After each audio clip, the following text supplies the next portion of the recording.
Kaip viešai vykdoma paauglės egzekucija visuomenininką Michailą Andrijanovą šokiravo. Nustebino ir kad gauja bendraamžių iš mergaitės tyčiojasi, ją daužo ir spardo pačiame miesto centre.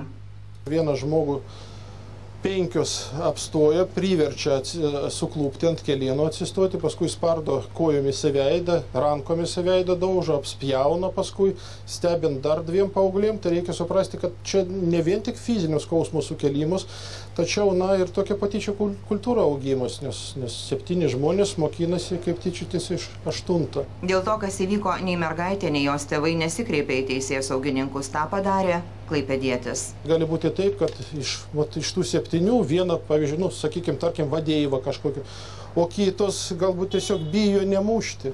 Gali ir tai būti. Ir ta mergaitė, kuri vidury, gaudama tokią šoką, jinai gali netgi bijoti kreiptis pagalbos. Po savaitės iškviestam į apklausą policijoje vyrui padėkota už pilietiškumą. Pritarė, kad nėra svetimų vaikų, visi vaikai yra mūsų visuomenės vaikai. Ir sekančią dieną,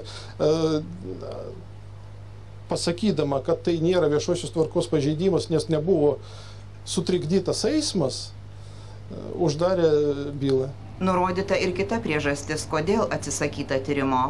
Informaciją apie šį įvykį mes esame gavę iš policijos, tačiau jiems nepavyko iš vaizdo įrašo ar neidentifikuoti vaikų, kurie patyrė smurtą ir kurie galimai ten smurtavo. Policija taip pat informavo, kad nukentėjęs asmuo nesikreipė nei į ligoninę, nei į juos. Pasipiktinęs visuomenininkas policijos veiksmus apskundė prokuratūrai. Dėl šio įvykio Klaipėdos apygardos prokuratūros, Klaipėdos apylinkės prokuratūroje pradėtas ikiteisminis tyrimas dėl viešosios tvarkos pažeidimo. Toks sprendimas buvo priimtas nustačius, jog veikoje yra galimai nusikalstamos veikos požymių numatytų Baudžiamojo kodekso 284 straipsnėje. Toks paauglių smurto atvejis toli gražu ne vienintelis uostamiestyje. Aišku, kad nemokinam vaikų, tai čia yra faktas. Gal tarpusavyje jie ten kažką tai, tų žaidimų visokių yra, nežinau, žinokit.